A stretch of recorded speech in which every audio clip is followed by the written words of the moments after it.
I wanted to, I put some links in the chat, and they are links to the Google Slides for this session, as well as a Google form.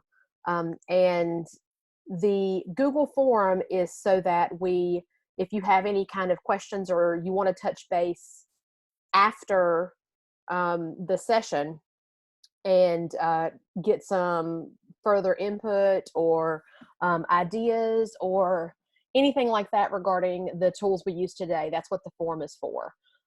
So if you end up, I am going to look at the chat throughout the session as much as I can, so that I will be able to do answer questions for like good of the group kind of thing on there. But I wanted to have that form because there are some pieces that people might want to have some additional support on. So I wanted to have that there. So I'm going to start and share my screen. Get it on here.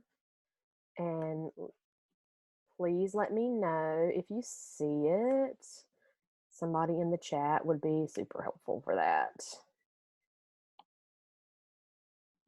Do we see it? Wonderful. I'm going to keep the...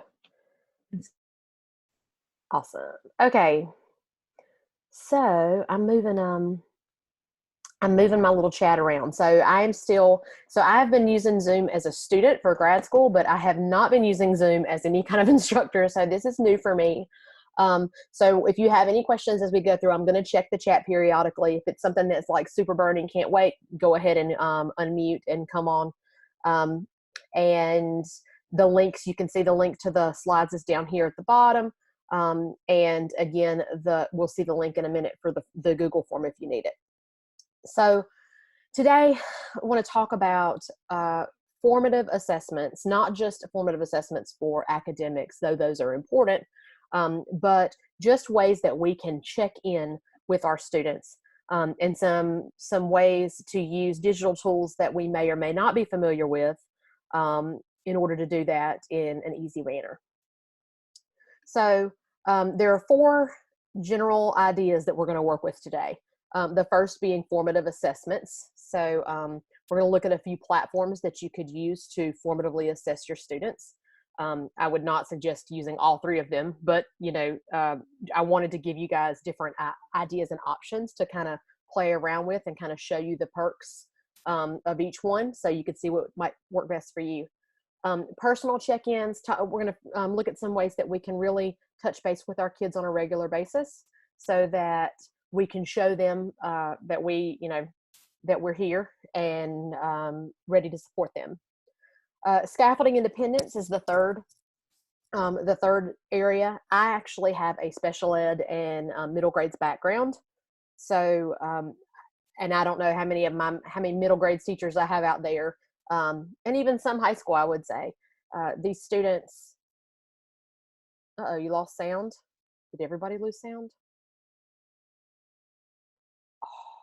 Hold on.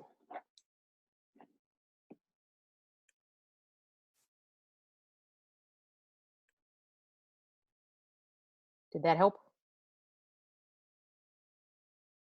Okay.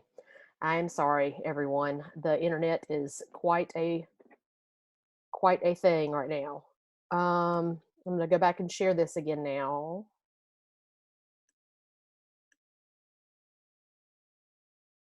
So can we hear me still now? I hope. Trying to find my chat. Lost my chat again. Man, this chat and I do not see each other well. Okay, cool. Great. So there we go. So one of the things that I have come to experience when using digital tools with students, sometimes we don't necessarily know what our students are capable of doing independently. And so one thing that I've done in the past is try to scaffold up to where we want students to be doing things independently.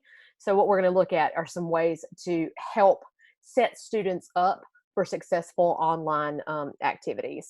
So we'll talk about that. And the last thing is just forming feedback, just because this is also brand new for all of us. And this way we can have some ways that the kids can give us feedback on how we're doing. Thank you, Marie. I know this. The internet has been a mess. But yeah, so it's just, yeah. So bear with me. I'm sorry if the sound goes in and out. With that Google form that I have on there, if you end up missing, I will have the presentation from yesterday. So I already have that recorded. I'm recording this one too. So I will make sure that if something goes awry, that you have access to that. So that's what that form is for. So please make sure you fill it out if you feel like you might need to hear some of this later. It went out again. Is the sound out again, everybody? Okay. I'm sorry, guys. All right. So let's just move on to the next thing, so we don't have any other. And before the internet just goes down. So this is that link for the Google form that I was talking about, bit.ly/fast formative help. I had some yesterday access it afterwards. They want, if you wanted people to if you wanted copies of things that we did that I have today, those kinds of things, that's people filled it out, and I was able to get it to them as quickly as possible. So let's move on. Let's talk about what we're going to do. Formative assessment. So some different tools to help keep all of our assessments in one place. So when I know in our particular county, I'm in Johnston County Public Schools, and right now we're doing no new learning. We're just doing some review of concepts, and we don't know yet what the plan is going to be regarding what's moving forward. But it would be really helpful to have one platform where you can house assessments of types. Whether it be I know some people like to do Google Classroom, and just stick with that. These are some options of things. All three of these actually integrate with Google Classroom, as well as some of them integrate with other classroom management systems. So we're going to talk about what these are as far as how you can do formative assessments on them. And then I'll show you a couple images of what it might look like. So right here is GoFormative. GoFormative is the top one, and then there's Edulastic and EdPuzzle. And each one of them has their own kind of benefits and drawbacks depending on the population you're looking for. So as I'm talking about it, if you have questions about any of it, just let me know. So GoFormative, of these three pieces, GoFormative is my favorite. GoFormative allows us to put any kind of assessment in place and have students complete it online. So that being said, you don't necessarily have to use it for academic assessments all the time. You can see here all the different types of questions. You can do open response, categorize, graphing, matching, multiple choice, all these pieces, all these different question types. And you can add audio clips, images, videos, all these other things in between questions. So for example, say you wanted to have an assessment, but you didn't want kids to take the assessment if they had, if they weren't ready. So you might put a video up at the top of the review to have them do that first, something like that. So one of the important things right now to know about GoFormative is that the premium is available for GoFormative right now. So all of these question types are available. If you don't currently have access to them, there is a form that GoFormative has that you can fill out, and your school can get access. I even think they let districts have access right now to the premium features. You would have to talk about what happens to the data after that, when the premium went away, but I imagine they have something in place for that also. You can also track the assessments and the student performance on it. They have a big library of assessments that are already there. And there's a way for you in your PLCs, like if you find a formative assessment for what you're doing that you think is great, you can share it with your PLCs by using a quick code. They can type it in, and boom, there it is. So I think, to me, GoFormative is great, and I'm going to show you kind of what a little bit something specific that it might look like.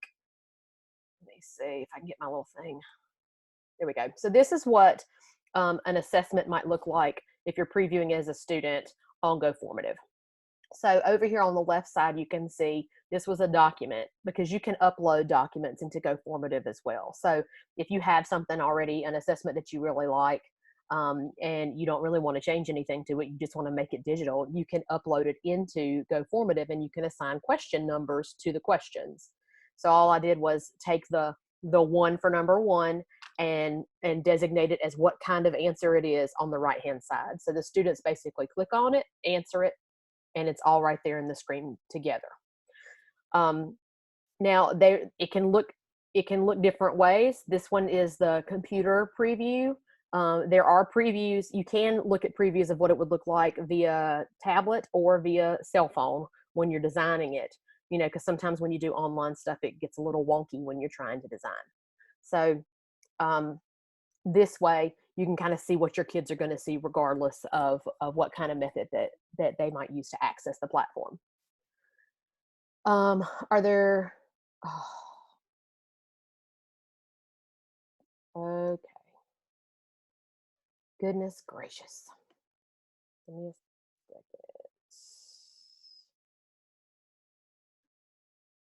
second. I'm trying to mute. Okay. So some still can hear and some can't hear. Okay. That helps when I get the big wave of no sounds. Can you hear me now? Nobody has said they can hear me since I redid it. Okay. So when I get the big wave, I will mute and unmute just to see.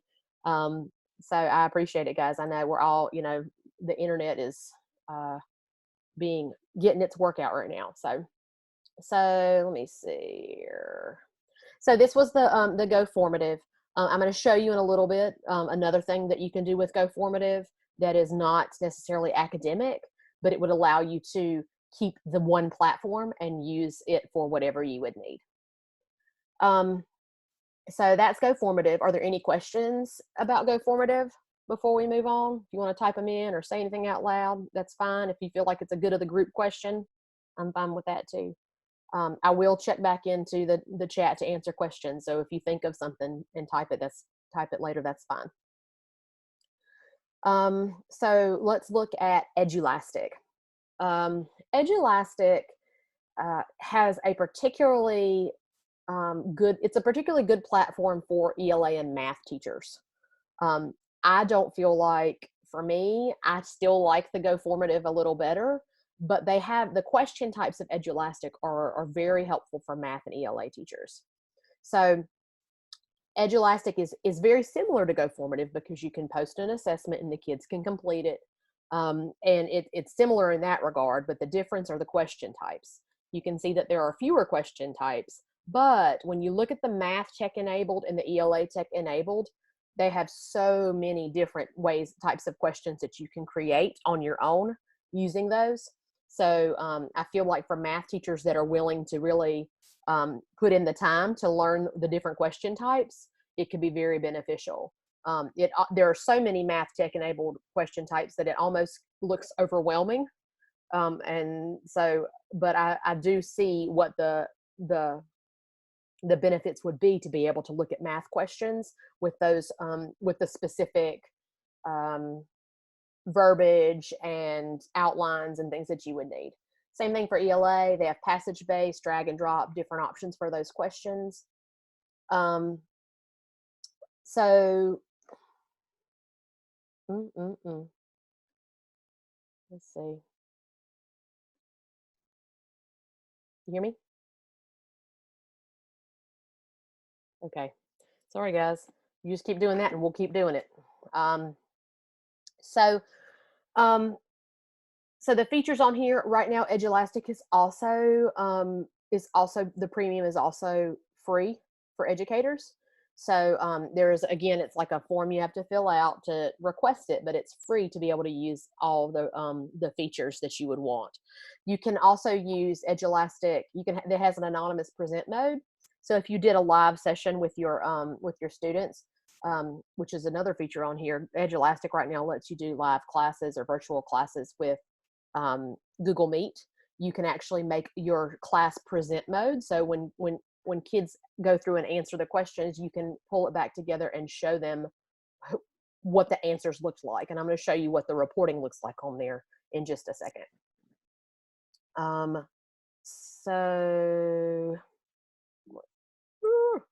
Okay. So when you're looking at the reporting for this, and I did not put a bunch of different assessments on here. I am a terrible guesser according to this, because I guessed just randomly picked, and I'm a terrible random picker. So when you're looking at this, you can, for Edulastic, one of the really cool things I think is their wealth of standards that they have that you can attach to different items. I wish they had a few more from North Carolina standards, but I do think that's something that is really interesting and cool, because you can label each question by standard, which helps you when you're kind of talking about things and where to go next. So this is the express grader piece. It shows you which kids got what questions correct and their percentages. But when you're zooming back after a whole class takes an assessment, what you actually will see is this, which I really like this. You can see at the top, it will give you the breakdown from the attempts of the kids on the assessment. So you can adjust your instruction or adjust what you have them do based on what you see. Or if there are questions that you need to go over because nobody got it right, or very few got it right, that kind of thing. So I think that the design and like the color codes and stuff for the reporting is really helpful for this. And I think the features for going over assessments and stuff is really helpful. This platform to me is an older kid platform. It's not necessarily a younger kid platform. I'm assuming some people, I know people probably have used it for that, but I feel like it's kind of middle upper grades. There is a platform for younger kids that I did not explicitly put on here for this, but I actually put it in another section of today's, called Seesaw. And Seesaw is a great platform for littles, and I've had some requests in yesterday's session to put together a session on Seesaw, so I will try to do that sometime for anybody that's interested in the future. But so this was Edulastic, and before that was GoFormative, and the last one that we're going to talk about is called EdPuzzle, and it kind of does something a little totally different than what we're looking at currently here. So EdPuzzle is a platform where you can take any video and you can put it in and insert notes or question types, so that it keeps students in a place where they have to go through at a structured pace in order to get through the video. So it has multiple choice question type, short answer. You can do notes without different questions. And the cool thing that I like about it is the voiceover option.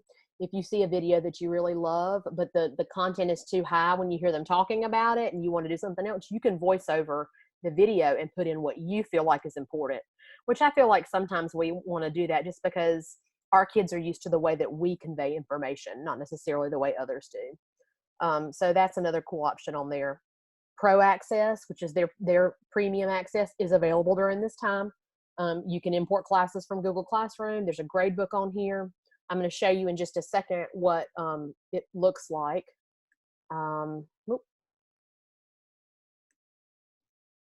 And hopefully it just came back. I saw it and muted and unmuted, so hopefully it came back. Let me know if it didn't or did.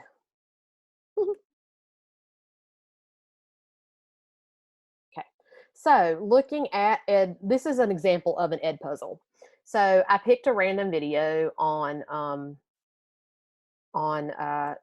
YouTube and uploaded it on here. How do trees survive the winter? And I'm going to click on this. And when you go through the slides on your own time, a lot of the first three pieces, the stuff we've done so far hasn't been linked in, but starting here, I've tried to link in everything that I could to show you examples of what these platforms look like.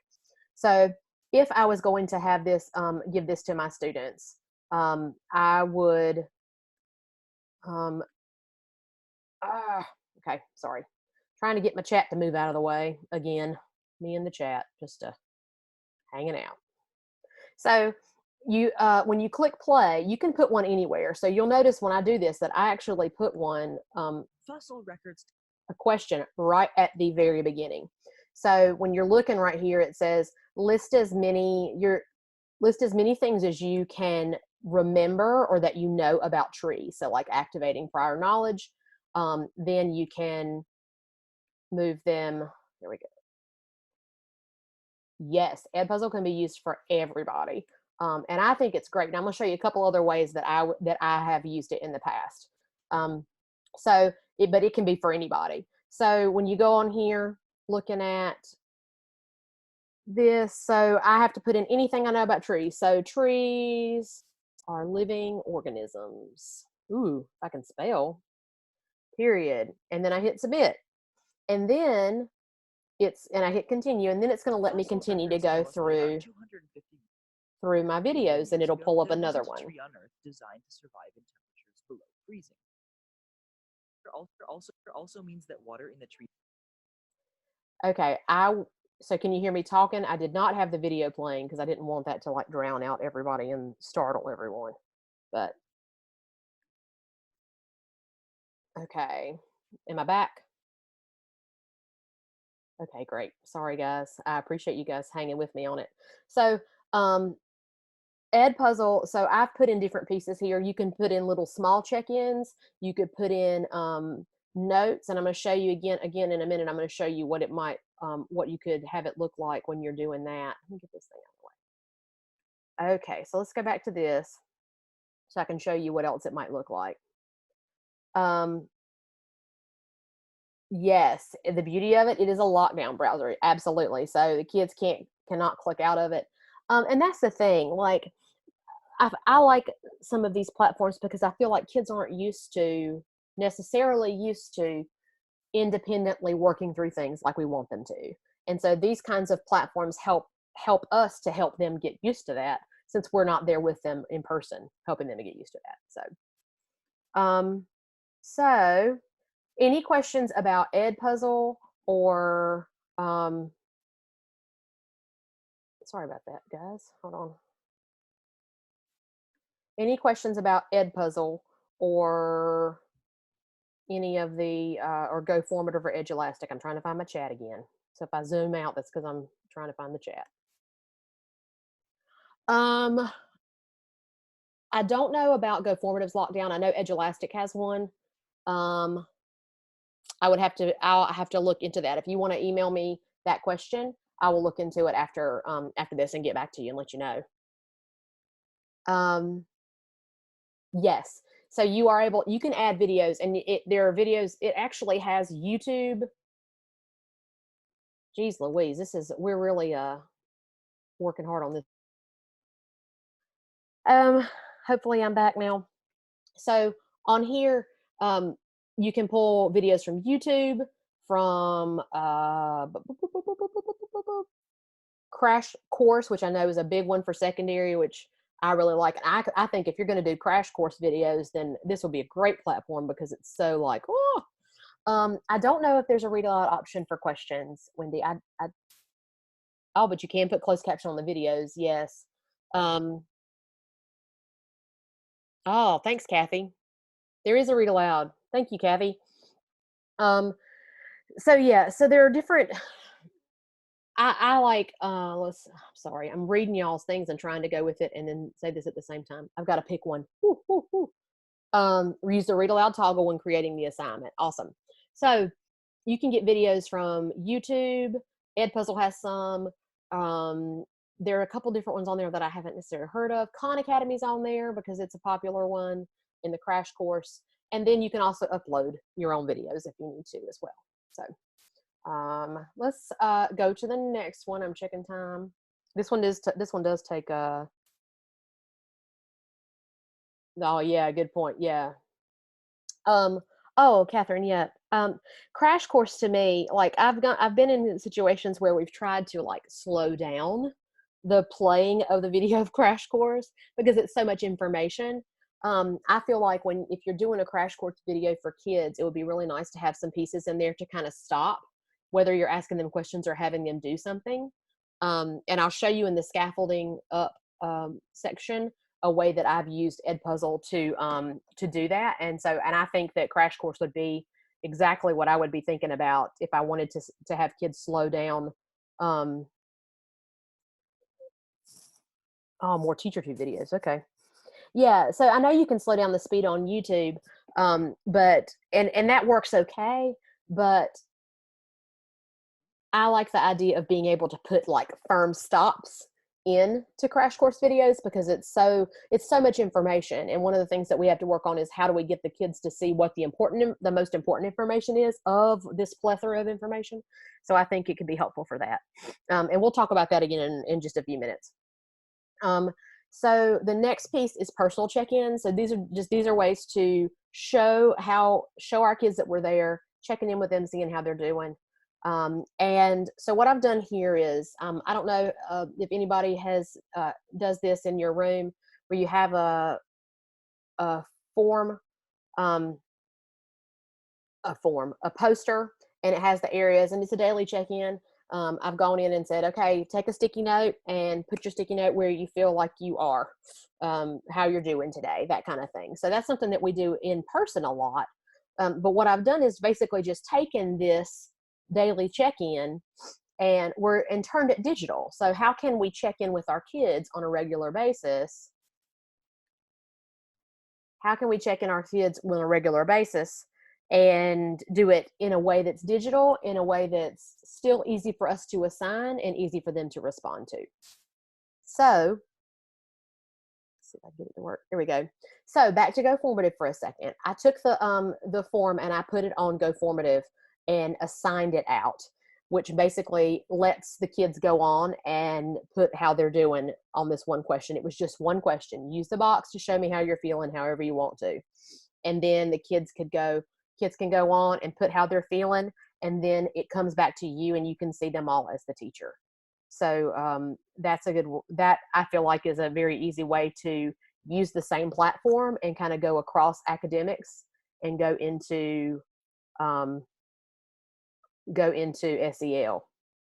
Yes, you can do it. Yeah, you can do it on other options. Absolutely. And I actually have other options on here. So the idea was just if you take an image like this, there are lots of different platforms where you could insert it in, and the kids can answer it. And it's just an easy way for you to do the same kind of thing you might do in class, but do it digitally. So Seesaw, if I had to like put everything on a platform being the best platform on earth, I probably would say Seesaw. I just really, really like it. I think it's so versatile. You can do so many things with it. This is the Seesaw background. So like if you're a student, you would be looking at this. You can set it up as an activity and students can go in and answer, and just like they would in any of the other platforms. You could do it on Google Classroom. So I don't know how many of you guys use Google Classroom regularly. If you're like a diehard Google Classroom person, that's totally cool. I get it. You can make an assignment and change the settings so that every student gets a copy of the image, and then you could have all the same, just like you would have it in GoFormative or Seesaw or anything else. You would be able to see everybody's. I think Seesaw works well anywhere. I think that the platform itself lends itself very easily to elementary, but the platform is not. The platform is usable by every grade level. The thing about I like Seesaw because it has the privacy settings. It has a social media feel. You can assign assignments. I had one teacher that she turned it into basically like a work journal. So every time kids did something, they would take a picture of it and they would post it to their Seesaw journal. So it ended up being like a portfolio for them. So I could go on about Seesaw all day. So if anybody is interested in doing a Seesaw thing, I am going to set one up for some of the folks from yesterday. So that is something that I can do if anybody wants it. So with Google Classroom, you could do it, or you could do a Google form. And I am going to click on the Google form just so everybody can see it, because I have it on here in case you want to look at it. And it's just a basic Google form. The email address, because it collects it a lot of times for you if you in your county, if you're using Gmail. How are you feeling today? How are your family members? How's your learning going? How can I help? And the thing that I think is good about using a Google form is that you could basically give them the link to the same Google form over and over and over again, and it will just keep using it and keep putting the answers or their responses in the same document. You can make, I can actually have somebody that wants to know how to do Google Forms, and I was going to make a video on my YouTube channel for them over the next few days. If you want to email me, not email me, if you want to fill out the form and give me your email, and I can reach out to you about it. I've heard that Seesaw and Class Dojo are fairly similar. I will share this Google form, Amy. If you just fill out the Google form that I had linked, the fast formative help form, and I'll make sure I get it. Yeah, you absolutely could do. That's a great idea. Instead of email address, doing phone numbers. Absolutely. So one question, going back to Alice for a second. How is Seesaw different from Class Dojo? They're very similar. I know that Class Dojo does the classroom management piece. Seesaw doesn't necessarily do that. But I think that's another reason why I prefer Seesaw, because I know that when we have kids that get up to middle school and they have been using Class Dojo for forever, and it drives them, they want to feel different. Like they're more grown up and they're not, so I kind of like that. I feel like the communication piece is there. I don't know if Class Dojo's actually has a social media feel to it, but Seesaw definitely does. You can like and comment on posts, or you can disable it if you wanted to. So there's a little bit more to it. So, but I'm not really sure exactly how closely related they are now or comparable they are. So Google Forms. So we did Google Forms, we did Google Classroom, we did Seesaw, and we did GoFormative. All different ways to check in and see with your kids how they're doing. Any questions about those? I don't mind sharing the little image I shared it yesterday with a lot of folks. If you want to fill out that form of what you want, and I will share the copy of the image or the forms or the Google Forms or anything you need. So. Sorry, guys. My allergies have kicked in today very seriously. Okay, so scaffolding independence, and this helping students learn how to learn. And this is something that I've worked a lot on and I feel fairly passionate about it, because I feel a lot of times that we have, there it is. A lot of times we have kids that we assume can do things and they just don't know how. And it's not because necessarily for any one reason. We need to show them how. We need to help them practice how they need to be learning things or doing things. So I'm going to show you a couple things that you could do. So let's see. Yes, the slides to the presentation are at the very front. And here we go. So I'm going to do this again real quick. I'm going to type in this first one, bit.ly fast formative, that's for the slides, and then bit.ly fast formative help, that's a link to the Google form. So looking at scaffolding. Okay, so using Google Forms to scaffold what you're doing. This is something that a former co-teacher of mine, we did together. She's fantastic, and we taught 7th grade math together. And a lot of times if a kid doesn't feel prepared for an assessment or feel prepared to do practice, they're just going to go on there and they're going to answer the questions and hope for the best. And oh, wait a minute. I sent the links out to one person privately. Sorry about that. One second. Send it to everyone. Put that in there. So they should pop up now. So anyway, so kids go on there and they click through, and then they've wasted an opportunity to do the practice on the assessment,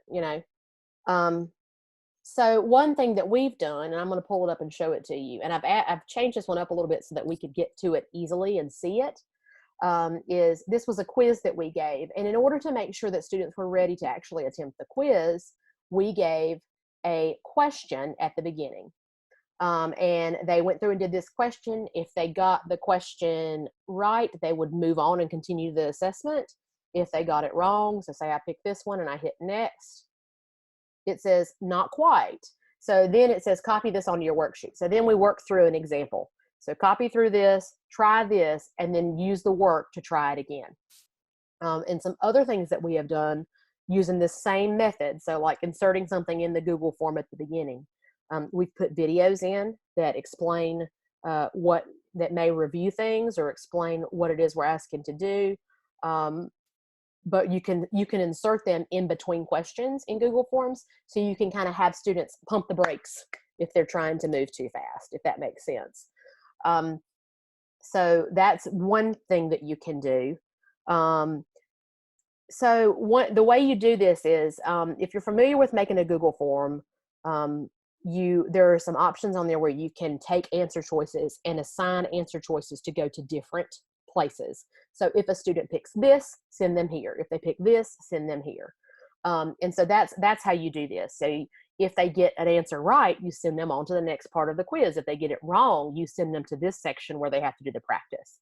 Now, if you haven't done a Google form before, I don't want you to feel overwhelmed, because once you start using it, it's very intuitive and it's very easy to see where you would be doing these things. And I'm about to sneeze. Excuse me. Sorry, I tried to cover up my microphone, so I hope I didn't just bust anybody's eardrums. So it can be done thank you. It can be done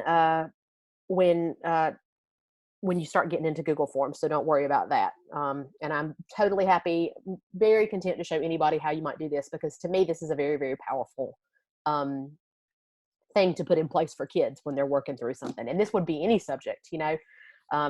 You give them a couple questions to see how much they really know, and then you say, okay, well, let's go back and watch this, or crash course, or whatever you want to put in there, because you can embed images and videos. So, and there's one other one on here, and it uses EdPuzzle, since we talked about that before, to show you a different way to look at it. So in the same class that I was in with this other co-teacher, I liked to try to create ways for the students to be able to take notes, learn the process of taking notes and such on their own. So I'm going to show you guys this one real quick. So this is a video that we gave to students as a mini lesson for them to go through and take notes, do practice, and it freed us up so we could kind of go around the room and help.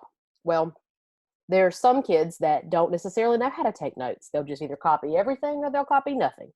And so I used this opportunity to go through and try to help them see what they're supposed to do. Fractions, decimals, and percents, how they really. So you can see right here, and I'm sorry if I had that on and it was really loud. You can see right here this note. I inserted a note in, and basically I said, I see a title, label the top of your paper with the title. You may also want to put the date. How they relate to each other, so how we can convert between them. So as the students go through this video, I have stopped it and stopped it and stopped it, not in a way to frustrate or anything like that, but in a way to show them, I'm trying to find my chat, there it is, to just show them that this is things that you can do. So so put the title on here, that kind of thing. So I'm basically helping them learn what the pieces are. It's almost like trying to help them get into the correct habit when you're taking notes.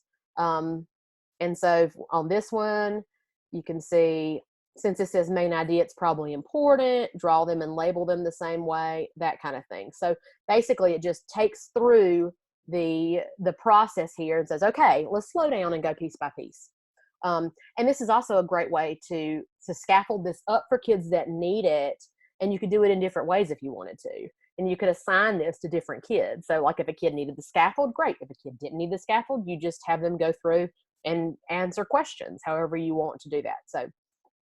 So this was really another really helpful thing, because it's really hard to get kids to learn how to do things independently on computers, because it's not like you can do it with them at the exact moment. You can't sit with them all the time, you know? So this was helpful for us in that regard.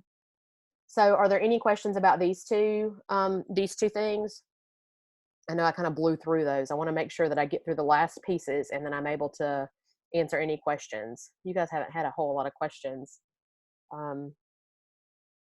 So Carol said on Class Dojo, you can individually message parents, message all, Dojo to, yeah, you can do the messaging stuff on Seesaw as well. Oh, that's cool. That's cool. They have a school dojo. Yeah. I mean, I think we have to pick whichever works for us and roll with it. So I'm just trying to give you the quick of what I have rolled with in the past. So, great, Carol. I'm glad. Can you collect students' work? Not on EdPuzzle, no. But one thing I would think is if you have a Google Classroom and you have it hooked up to Google Classroom, you could always have the kids take a picture of their work and post it or send it to you in Google Classroom to coincide with whatever you give them on here. That's something we would have them do. Do you see using a mix of these as practical? If you get familiar enough with them, absolutely, because they integrate with Google Classroom so well. It's hard though right now because starting something from scratch with the no kids, your kids aren't with you and you're doing it, it might be difficult to do. I think that EdPuzzle could be used whenever, because you could set it up as an assignment in Google Classroom, or you could just email it out. You could put it on a Google Doc or whatever. I think I'm a Google girl. That's what we use. And so I would stick to Google and then add whatever I would need to add in order to get the pieces that Google doesn't give me. Like the different question types and stuff of GoFormative. So I could definitely see myself using Google Classroom and GoFormative, or I could see myself using Google Classroom and Seesaw. I probably wouldn't do them all, but I could see myself trying to figure out how I can use just this combination to do everything so that it keeps it consistent for the kids. Sorry, I'm trying to cover it up so I don't drive everybody crazy with my allergies. So let's look at the last piece here. This is, I lost my chat again. My chat just goes everywhere. So formative feedback, we're all new at this. This is something that is, everything about our lives, it seems like it's changing every single day. And so we know that we are trying our hardest at this point to create opportunities for our kids to continue learning.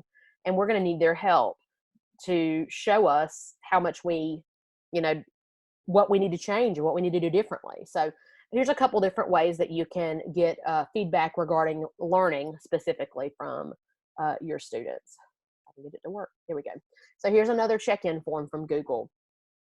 And I'll pull this one up too so you can see it. This one's a different check-in. This is how am I doing? So, I want you to be honest. It's totally anonymous unless you want to put your name at the bottom. That's up to you. So like, how hard does it complete the activities? How helpful do you feel the resources have been? What have you enjoyed? What have you not enjoyed? What suggestions? So the kids will give you, now some of them, we do have comedians. So some kids will be comedians, but kids will give you the feedback that you're looking for. And I think it would be really helpful to have this as we're navigating these pieces and trying to get into a groove of what this might look like. And again, with a Google form, you can send this same form out every couple of weeks and not have to recreate the wheel. So you would send it out, they fill out the feedback. You send it the same one, you can even resend the email or whatever, and it's just there. And it just collects all of the information in the same sheet, which is helpful.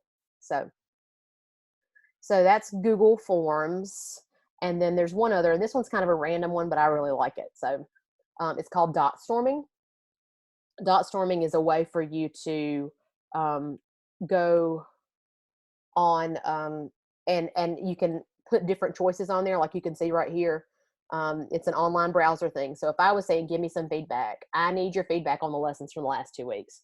Make sure when you vote that you do what it says. So what I've done on here, it is kind of like Padlet, but you're voting. So they don't necessarily you can allow them to put the cards on there, or you don't have to. You could just put it, you could just put the cards on there yourself, or you can upload images.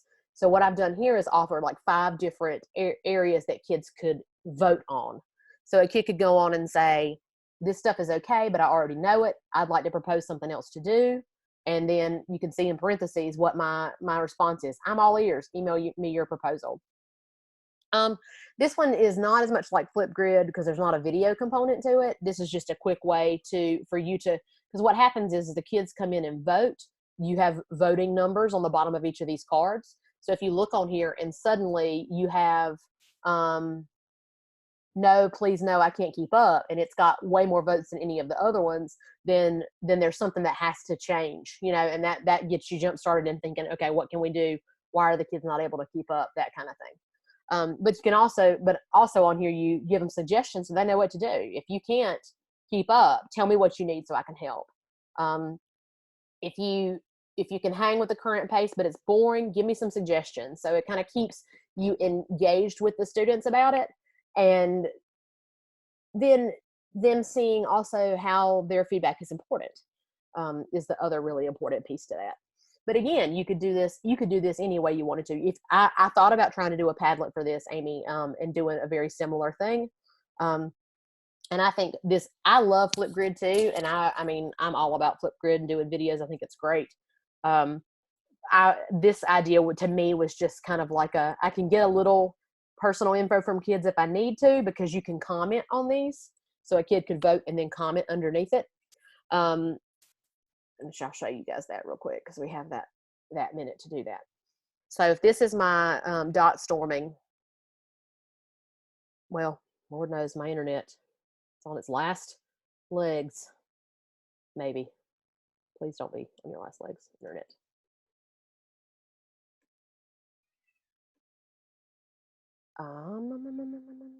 Well, it might be. So when you pull it up, each card, there's a little comment box on there, and there's a place to put dots. And so what happens, let me go back to the other one because this is taking a minute. So if you're looking on, if you can see my little mouse here, on the, I can't do this right now. So you see the 0 with the little comments.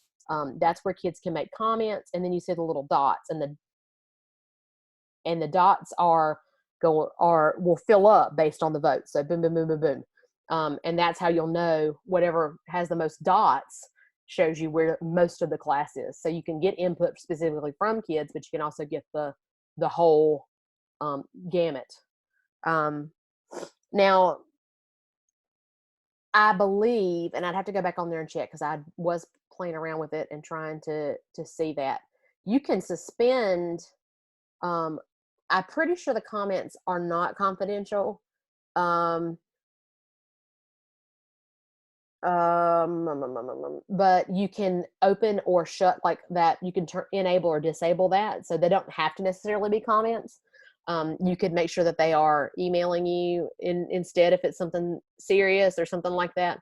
I mean, that kind of ends up being however you want it to go. Let's see, it's still loading. It must be the internet. Bless us. So yeah, the website is called DOTSTORMING. You can link it. You can send a link to them. And they just pull it up and it's there and they go through, and there's a little chat function over to the side. So like you can enable that. So there's a little chat piece there if you want to. If you look in this picture up at the top, it says share. That's where you would click on that and you can add, it gives you the link and you can share it out with your folks. So that's just dot storming. That's another fun little thing that's there. Like if you wanted to use that regularly along with what you do. I don't think it syncs with Google Classroom, but what I would do is if I used it, I would just create the link and post it into Google Classroom. Because everybody's going to be commenting on this same page anyway, or voting on the same page anyway. You would just link it as a maybe not even an assignment, but just like a posting in Google Classroom and let them go on there. It's just a way to do some things that look a little differently, because sometimes we have to switch it up. And again, like if you wanted kids to go on and brainstorm for you, you could do Padlet or something like that. I love Padlet. I was just thinking about this one in terms of getting individual feedback and group feedback at the same time. So Any questions on that one? I think that was my last one for this. And I lose my chat every time. Great, Christine. I'm glad you do. I I love thinking. I like taking these kinds of platforms and figuring out ways to use them more consistently and to do things that we know that we're going to have to be doing anyway. So this is really fun. This has been fun for me. Um, oh, you've been posting questions. Yeah, I mean, I think sometimes it's great to have questions with comments. Sometimes it's you just want answers to the question, and so that's what dot storming lets you do. You can put in the dots. I went to EdCamp Wake, EdCamp Equity in Wake County about a month ago, and they used this to sign up for sessions, which was a really cool thing. It's just a very versatile platform.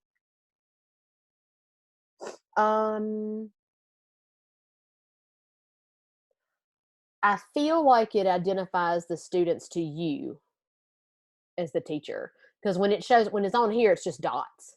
So, but I think that when you go in, and I would love to be able to, if anybody else got on it and is able to go on there and, oh no, please don't open it again and get it to work. Yep, see, it must be the internet.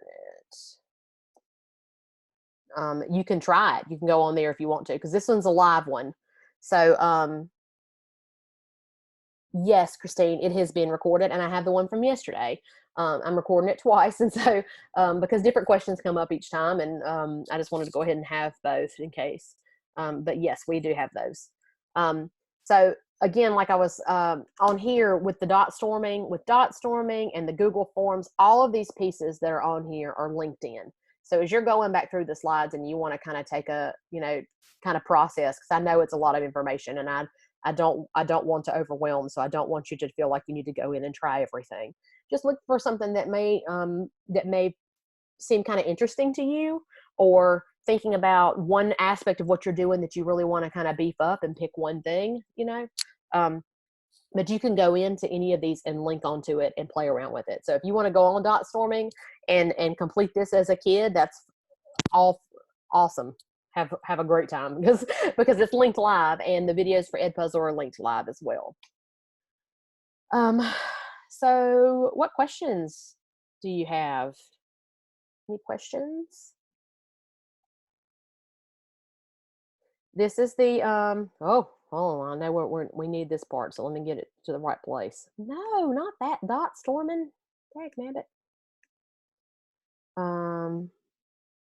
That's okay. Any questions is fine. Whatever your question is about is fine with me. And if you want to ask it on up here, you can. If you don't want to ask it on here, but you want to send it to me in the form, that's fine too. So Donna, if you want to ask now, if you want to ask later, either way. Yes, I can post this in the chat. Ooh, okay.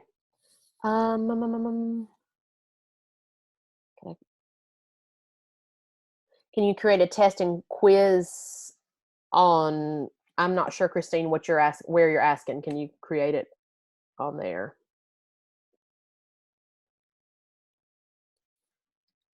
Here's the link. Oh, no, you cannot necessarily. I mean, you couldn't technically, but here's something you could do. So, say for example, you had a test that you were going to give on paper. You could, and this I'm talking about this, Christine, the EdPuzzle thing. So, if you had, uh, wait, Sherry, what are you saying? Yes, you can. Are you talking about EdPuzzle? I'm trying to be okay. So you can give them a straight assessment. One thing I was thinking about was, oh no, Google Forms. Yeah, if I was thinking about if I had a paper assessment and it was on one that I really wanted to give or whatever, and I normally give it, but I wanted it to continue to use EdPuzzle, I might make a video of the questions, and then in the video just read aloud the questions, and then put a question in and let them choose. Put a question in and let them choose. I could see that working. And that would also satisfy that accessibility piece and the read aloud part that we were talking about. Because you would be going through and reading the question out loud. So that would be another option. I'm checking.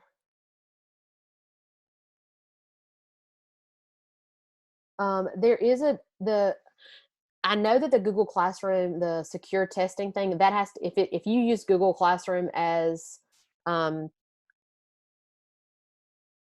if you use Google Classroom as a district, it's something the district has to turn on. I do remember that happening for us when we started enabling that. It was something that the district had to go in and say that everybody could use this, and then when you went into the settings of Google Forms, it would let you choose. So I'm not sure if that's still the case or not, but that's what happened with us when we tried to use Google Forms and do the lockdown. Okay, Donna, my question was to send Google Form to Google Classroom and how? Yes. You can attach in Google Classroom, you can attach something from your drive, which would be your form, and you could have that as an assignment on there as well. Absolutely. I think there's a couple different ways to do that. If you want, I can definitely kind of put a video together of that. It might be a couple days, but if you want me to, I can. But yeah, you can either attach it from Google Classroom. You could even send the link potentially too. So yes, and it's fast and informative. Tools for checking in. Any other questions? Any other questions or comments or something that would help out the group? Cool. Thank you. Great. So make sure that you fill out this particular link because this is the one that gets you your certificate. And I know everybody's like, please give me my certificate. And the link to the slides I put here in the chat. You want to, if you want to go ahead and click on that and pull up the slides or the Google form or whatever. I'm not sure which video that I'm going to give them to post of this session. If you want the other video from yesterday, you can fill out the Google form and I can send it to you because I still have it on my computer. It's another hour-long one, but it is it's basically this, but the questions were a little different yesterday, some of them. So awesome. It's been great, guys. I really appreciate you guys hanging in with me in my ridiculous volume that I couldn't keep control of. So I look forward to hearing from folks. You can email me if you want. Thank you, guys. If you fill out the Google form with your what you would like, I can send it to you. So if you want a copy of the video, fill out the Google form, and I'll put the links here again. This is the link to the slides. This is the link to the Google form. If you want the video from yesterday or anything like that, you can click on that, and it will it'll take you to the form. You can fill it out and say, I want the video of the day that's not posted by NC Learns or whatever, and I can send that. So, all right. I hope you guys have a wonderful rest of your day. And please, please, please, my Twitter handle's on here, my email address. Please reach out. I would love to help anybody that needs anything during this time trying to figure all this stuff out. So thank you, guys. Have a great rest of your day.